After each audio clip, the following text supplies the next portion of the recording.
love, prayer, and God.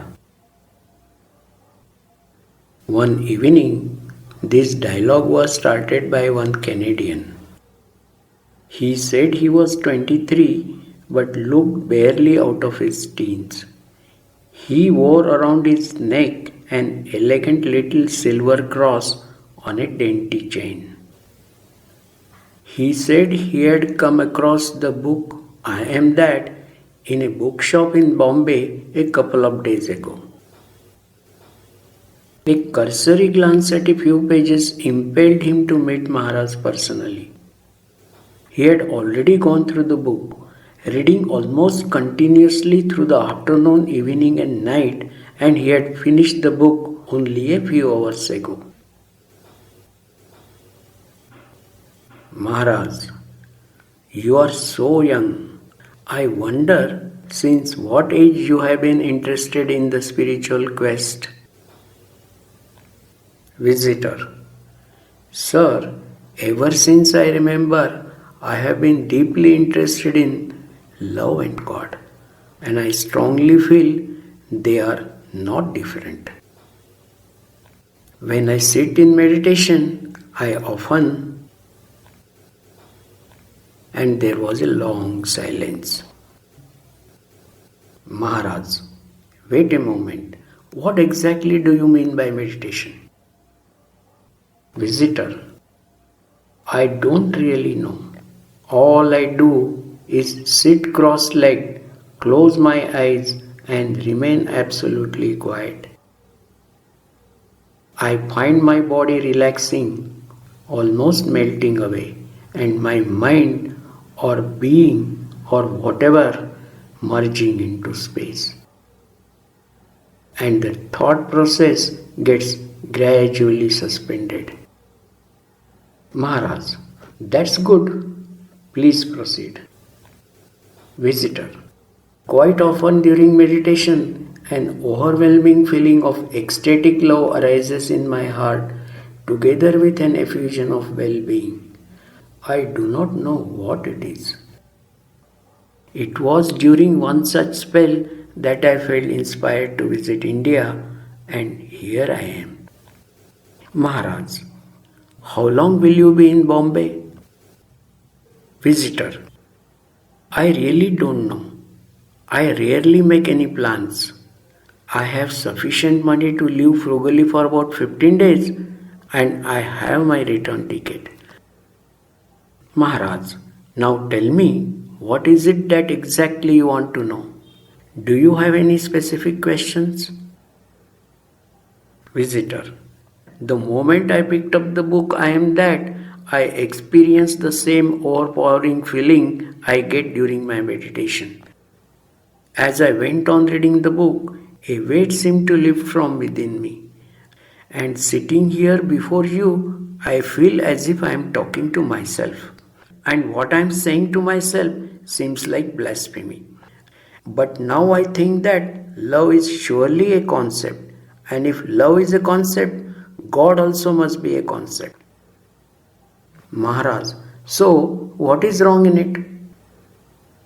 Visitor, now if you put it like that, I have no feeling of guilt in transforming God into a concept.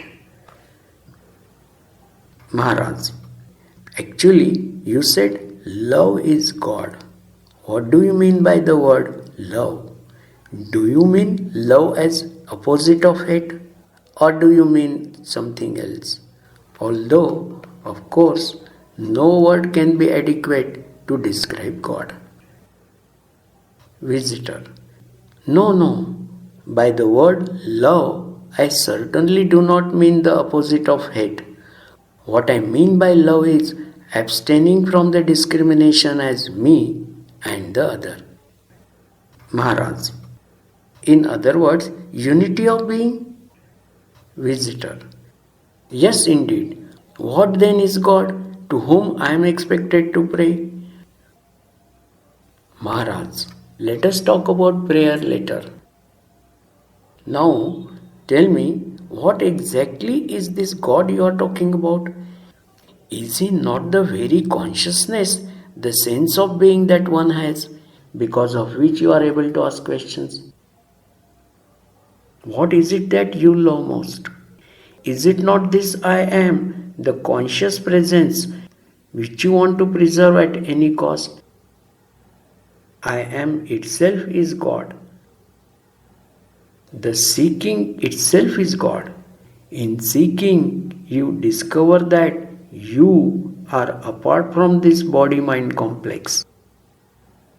If you were not conscious, would there be any idea of God? And the consciousness in you and the consciousness in me, are they any different?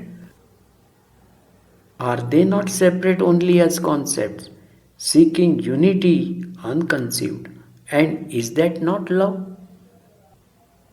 Visitor, now I understand what is meant by God is nearer to me than I am to myself. Maharaj, also remember, there can be no proof of reality other than being it. Indeed, you are it and have always been. Consciousness lives with the end of the body and is therefore time bound, and with it lives the duality, which is the basis of consciousness and manifestation. Visitor, what then is prayer and what is its purpose? Maharaj, prayer, as it is generally understood, is nothing but begging for something. Actually, prayer means communion, uniting, yoga. Visitor, everything is so clear now, as if a great deal of rubbish has been suddenly thrown out of my system and blown out of existence. Maharaj, do you mean to say that now you seem to see everything clearly? Visitor, no, not seem. It is clear, so clear that I am amazed it was not clear at any time. Various statements I had read in the Bible, which seemed important but vague before, now are crystal clear. Statements like, before Abraham was, I am. I and my Father are one. I am that I am.